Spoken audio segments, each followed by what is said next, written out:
जय महाकाल, जय शिव शंभू। सभी भाइयों बहनों को मेरा नमस्कार। जय महाकाल।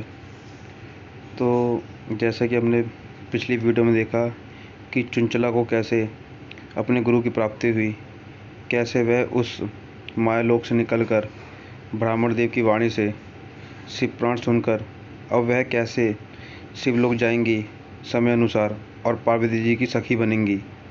तो जो शिव पुराण अध्याय 2 है उसमें इसकी कथा है। तो ब्राह्मण बोले चुंचला से, हे नारी, सौभाग्य की बात है कि भगवान शंकर की कृपा से शिव पुराण की इस वैराग्य युक्त कथा को सुनकर तुम्हें समय पर चेत हो गया है।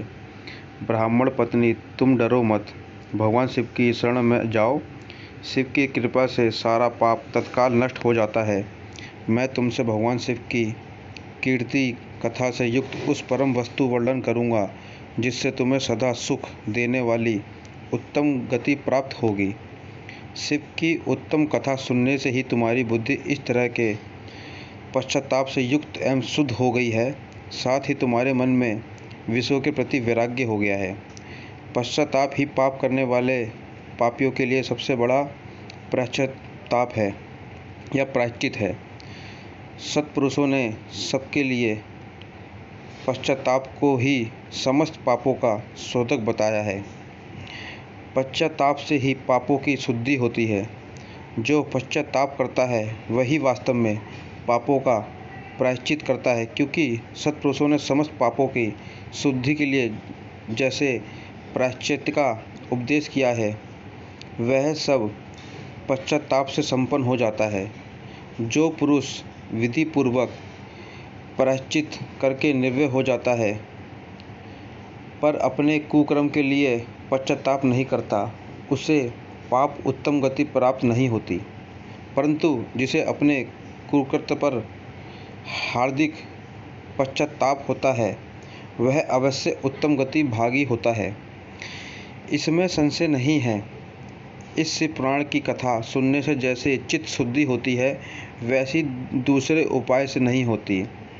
जैसे दर्पण साफ करने पर निर्मल हो जाता है, उसी प्रकार कोई व्यक्ति शिव पुराण की कथा को चित्त अत्यंत शुद्ध हो जाता है सुनने से, इसमें संशय नहीं है।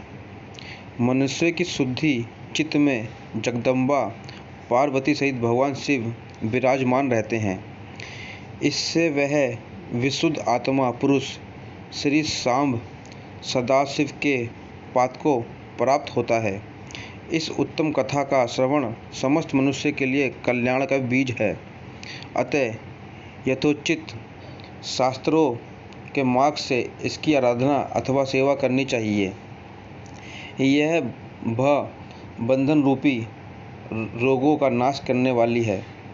भगवान शिव की कथा सुनकर फिर अपने हृदय में उसका मनन एवं निधि ध्यान से करना चाहिए। इससे पूर्णतः चित्त शुद्धि हो जाती है। चित्त शुद्धि होने से महेश्वर की भक्ति अपने दोनों पुत्रों ज्ञान और वैराग्य के साथ निश्चय ही प्रकट होती है। तत्पश्चात महेश्वर के अनुग्रह से दिव्य मुक्ति प्राप्त होती है। इसमें संशय नहीं है। जो मुक्ति से वंचित है उसे पशु समझना चाहिए, क्योंकि उसका चित्त माया के बंधन में आसक्त है। वह निश्चय ही संसार बंधन से मुक्त नहीं हो पाता। ब्राह्मण पत्नी, इसलिए तुम विषयों से मन को हटा लो और भक्ति भाव से भगवान शंकर की इस परम पावन कथा को सुनो। परमात्मा शंकर की इस कथा को सुनने से तुम्हारे चित्त की शुद्धि होगी और इससे तुम्हें मोक्ष की प्राप्ति हो जाएगी। जो निर्मल चित्त से भगवान शिव के चरण बिंदु का चिंतन करता है उसकी एक ही जन्म में मुक्ति हो जाती है। वह बार बार इस मायालोक के जन्म से मुक्त हो जाता है। यह मैं तुमसे सत्य सत्य कहता हूँ। सूत जी कहते हैं, सोनक, इतना कहकर वह से श्रेष्ठ शिव भक्त ब्राह्मण चुप हो गए। उनका हृदय करुणा से आर्द्र हो गया तथा वह शुद्ध चित्त महात्मा भगवान शिव के ध्यान में मगन हो गए। तदंतर विंदु की पत्नी चुंचला मन ही मन प्रसन्न हो उठी। ब्राह्मण का उक्त उपदेश सुनकर उसके नेत्रों में आनंद के आंसू छलक आए थे। वह ब्राह्मण पत्नी चुंचला हर्ष भरे हृदय से उन श्रेष्ठ ब्राह्मण के दोनों चरणों में गिर पड़ी और हाथ जोड़ के बोली, मैं कृतार्थ हो गई। तत्पश्चात उठकर वैराग्य युक्त उत्तम बुद्धि वाली वह स्त्री जो अपने पापों के कारण आतंकित थी, उन महान शिव भक्त ब्राह्मण से हाथ जोड़ के गदगद वाणी में बोली।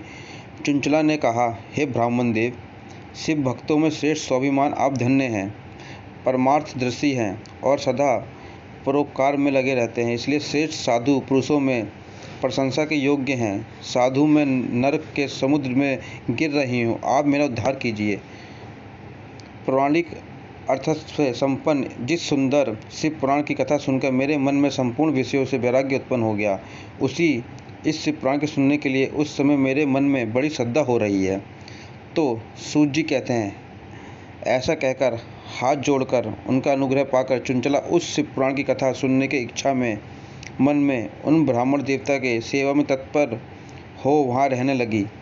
तदंतर शिव भक्त में श्रेष्ठ और शुद्ध बुद्धि वाले उन ब्राह्मण देव ने उसी स्थान पर उस स्त्री को शिव पुराण की उत्तम कथा सुनाई और उत्तम कथा सुनाने के बाद इस प्रकार उसे गोकर्ण नामक महाक्षेत्र में उन्हीं श्रेष्ठ ब्राह्मण से उन्हें शिव पुराण की वह परम उत्तम कथा सुनी, जो भक्ति, ज्ञान और वैराग्य को बढ़ाने वाली तथा मुक्ति देने वाली है। उस परम उत्तम कथा को सुनकर वह ब्राह्मणपति अत्यंत कृतार्थ हो गई। उसका चित्त शीघ्र ही शुद्ध हो गया। फिर भगवान शिव के अनुग्रह से उसके हृदय में शिव के सगुण रूप का चिंतन होने लगा। इस प्रकार से उसने भगवान शिव लगी रहने वाली उत्तम बुद्धि पाकर शिव के सच्चिदानंदमय रूप से बारंबार चिंतन आरंभ किया। तत्पश्चात समय के पूरे होने पर भक्ति, ज्ञान और वैराग्य से युक्त हो चुंचला अपने शरीर को बिना किसी कष्ट के त्याग दिया। इतने में ही त्रिपुर शत्रु भगवान शिव का भेजा हुआ एक दिव्य विमान द्रुत गति से वहां पहुंचा, जो उनके अपने गणों से संयुक्त और भांति भांति शोभा साधनों से संपन्न था। चुंचला उस विमान पर आरूढ़ हुई और भगवान शिव के श्रेष्ठ पार्षदों ने उसे तत्काल शिवपुरी में पहुंचा दिया। उसके सारे मल धुल गए। वह दिव्य रूप धारणी दिव्यांगना हो गई थी। उसके दिव्य अवयव उसकी शोभा बढ़ाते थे। मस्तक पे अंधचंद्र का मुकुट धारण किए वह गौरांगी देवी शोभाशाली दिव्य आभूषणों से विभूषित थी। शिवपुरी में पहुंचकर उन्होंने सनातन देवता त्रिनेत्रधारी महादेव जी को देखा। सभी मुख्य देवता उनकी सेवा में खड़े थे। गणेश, भृंगी, नंदेश्वर तथा वीरभद्रेश्वर आदि उनकी सेवा में उत्तम भक्ति भाव से उपस्थित थे। उनकी अंग कांति करोड़ों सूर्य के समान प्रकाशित हो रही थी। कंठ में नील चिन्ह शोभा पाता थी, जिससे उनका नाम पड़ा नीलकंठेश्वर। 5 मुख और प्रत्येक मुख में 3-3 नेत्र थे। मस्तक पे अर्धचंद्राकार मुकुट शोभा देता था। उन्होंने अपने बामंग भाग में गौरी देवी को बिठा रखा था, जो विद्युत पुंज के समान प्रकाशित थी। गौरीपति महादेव जी की कांति कपूर के समान गौर थी। उनका सारा शरीर श्वेत भस्म से भासित था। शरीर पर श्वेत वस्त्र शोभा पा रहे थे। इस प्रकार परम उज्ज्वल भगवान शंकर का दर्शन करके वह ब्राह्मण पत्नी चुंचला बहुत प्रसन्न हुई। तो दोस्तों, ये इस कथा का पहला पार्ट था। इस कथा का दूसरा पार्ट मैं आपको दूसरी वीडियो में बतलाऊंगा। सभी भाइयों को जय महाकाल। मेरे इस वीडियो को प्लीज़ शेयर करिए, सब्सक्राइब करिए और भक्ति भावपूर्ण सुनिए। ये जो शिव पुराण की कथा है, ये हमें सारे पापों से, सारे कष्टों से उसका निवारण करती है, हमारे सारे कष्ट हरती है। इसलिए जिस भाई के पास कुछ समय हो, वह रोज़ एक शिव पुराण की कथा पढ़ सकते हैं।